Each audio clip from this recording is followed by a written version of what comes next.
નમસ્કાર, સૌનું સ્વાગત છે. ક્યારે એવું બન્યું છે કે ઈ લખવો કે ઈ, કે પછી ઉ લખવો કે ઉ? આ લખતી વખતે મૂંઝવણ થઈ હોય? જો હા, તો તમે એકલા નથી. ગુજરાતી જોડણી ઘણા લોકો માટે સાચું કહું તો એક કોયડા જેવી છે. પણ ચિંતા કરવાની જરાય જરૂર નથી. આજે આપણે આ જ કોયડાને ઉકેલીશું, અને એ પણ એકદમ સરળ રીતે. ચાલો, આની શરૂઆત ગાંધીજીના એક બહુ જ શક્તિશાળી વિચારથી કરીએ. એમણે જે કહ્યું છે એ એકદમ સ્પષ્ટ છે, નહીં? કે શુદ્ધ જોડણી એ ખાલી કોઈ ટેકનિકલ બાબત નથી, પણ આપણી પોતાની માતૃભાષા પ્રત્યેના સન્માનની એક નિશાની છે. તો સવાલ એ છે કે આના પર પકડ કેવી રીતે મેળવવી?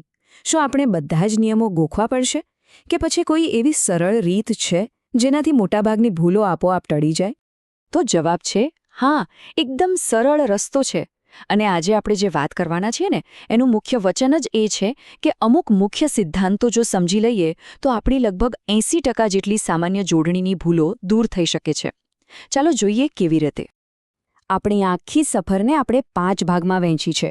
પહેલાં તો જોડણીનું મહત્વ સમજીશું. પછી અક્ષરોની સંખ્યા, પૂર્વક, પ્રત્યય અને જોડાક્ષર અનુસ્વારના જે નિયમો છે ને એને ઊંડાણપૂર્વક જોઈશું. અને છેલ્લે શુદ્ધ લેખન તરફ એક મક્કમ પગલું ભરીશું. તો ચાલો સીધા જ આપણા પહેલા વિભાગથી શરૂ કરીએ. અક્ષરોની સંખ્યાના નિયમો. સાંભળવામાં ભલે સાદું લાગે, પણ આ નિયમો સૌથી સરળ અને સૌથી વધુ અસરકારક છે. આટલું સમજાઈ જશે ને તો જોડણીનો પાયો એકદમ મજબૂત થઈ જશે. હવે જરા અહીં ધ્યાન આપજો. આ ખરેખર બહુ જ રસપ્રદ છે. જુઓ, એક અક્ષરના શબ્દો જેમ કે ઘી, રૂ, જુ, એમાં હંમેશા દીર્ઘ ઈ કે ઉ જ આવે. વાત પૂરી. હવે 2 અક્ષરના શબ્દો, એમાં પહેલો અક્ષર મોટે ભાગે દીર્ઘ હોય છે, જેમ કે ગીત, દૂધ. અને 4 કે એનાથી વધુ અક્ષરના શબ્દોમાં એમાં તો પહેલો અક્ષર લગભગ હંમેશા હ્રસ્વ જ હોય, જેમ કે હિમાલય કે ખિસકોલી. કેટલું સરળ છે, ખરું ને? ઓકે, 3 અક્ષરના શબ્દોનો નિયમ થોડો જુદો છે, પણ બહુ જ પાવરફુલ છે. અહીં બધો ખેલ બીજા અક્ષર પર છે. જો બીજો અક્ષર લઘુ હોય, એટલે કે એમાં હ્રસ્વ સ્વર હોય, તો પહેલો અક્ષર દીર્ઘ થઈ જાય, જેમ કે કીટક.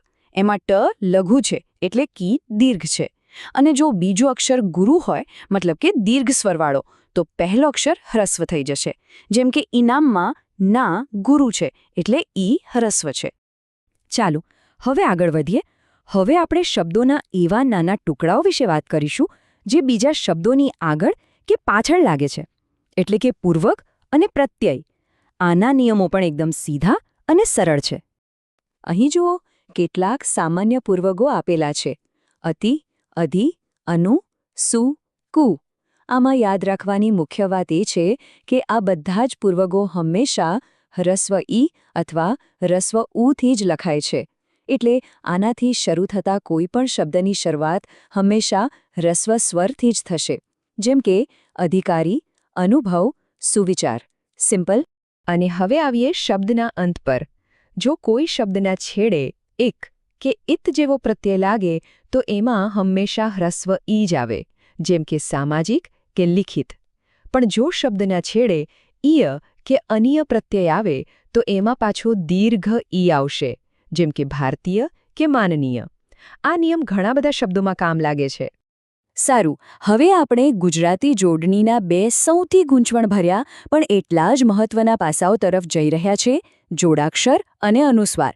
પણ જરાય ગભરાવાની જરૂર નથી. આપણે એને પણ એકદમ સરળ બનાવી દઈશું.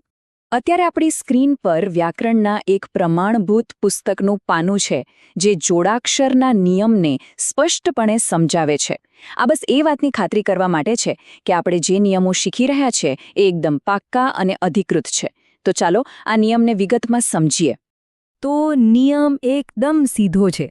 જ્યારે પણ કોઈ શબ્દમાં જોડાક્ષર આવે, એટલે કે 2 અક્ષરો જોડાયેલા હોય, તો એની બરાબર પહેલા આવતો ઈ કે ઉ હંમેશા અને હંમેશા હ્રસ્વ જ હોય. ઉદાહરણ તરીકે શિષ્ય, પુષ્પ, ઉત્તર અને જિલ્લો. આ બધા શબ્દોમાં જોઈ લો, જોડાક્ષરની તરત પહેલા હ્રસ્વ સ્વર જ છે. આ એક અચૂક નિયમ છે. અને હવે આ અનુસ્વારવાળો નિયમ, આ તો બહુ જ મજાનો છે. આખી રમત એના ઉચ્ચાર પર છે. જો અનુસ્વારનો ઉચ્ચાર તીવ્ર હોય એટલે કે ન કે મ જેવો સ્પષ્ટ સંભળાય તો એની આગળનો સ્વર હ્રસ્વ આવશે, જેમ કે બિંદુ, સુંદર.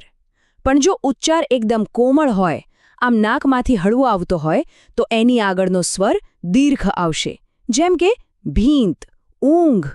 એટલે કે સાચી જોડણી લખતા પહેલા શબ્દનો ઉચ્ચાર કેવો છે એ સાંભળવું બહુ જરૂરી છે. તો અત્યાર સુધીમાં આપણે જોડણીના ઘણા બધા મહત્વના નિયમો શીખી ગયા. હવે આ બધી માહિતીને એકસાથે ભેગી કરીને ચાલો શુદ્ધ લેખન તરફ એક મક્કમ પગલું ભરીએ. આપણે જે કાંઈ પણ શીખ્યા ને એનો આખો સાર આ 4 મંત્રોમાં આવી જાય છે. જ્યારે પણ કોઈ શબ્દની જોડણીમાં કન્ફ્યુઝન થાય, બસ આ 4 સ્ટેપ ફોલો કરવાના. પહેલા અક્ષર ગણો, પછી એમાં કોઈ જાણીતો પૂર્વગ કે પ્રત્યય છે કે નહીં એ જુઓ, જોડાક્ષર છે એ તપાસો, અને છેલ્લે અનુસ્વારનો ઉચ્ચાર કેવો છે એ નક્કી કરો. બસ આ 4 મંત્ર તમારી મોટાભાગની સમસ્યાઓ હલ કરી દેશે. જો આ માહિતી આપને ઉપયોગી લાગી હોય તો ગુજરાતી સાહિત્ય ચેનલને સબસ્ક્રાઇબ કરવાનું ભૂલતા નહીં. અને હા, આ જ્ઞાનને મિત્રો અને પરિવાર સાથે જરૂર શેર કરજો, જેથી વધુને વધુ લોકો શુદ્ધ ગુજરાતી લખતા શીખી શકે. અને અંતે બસ આ એક વિચાર સાથે તમને છોડી જઈએ છીએ.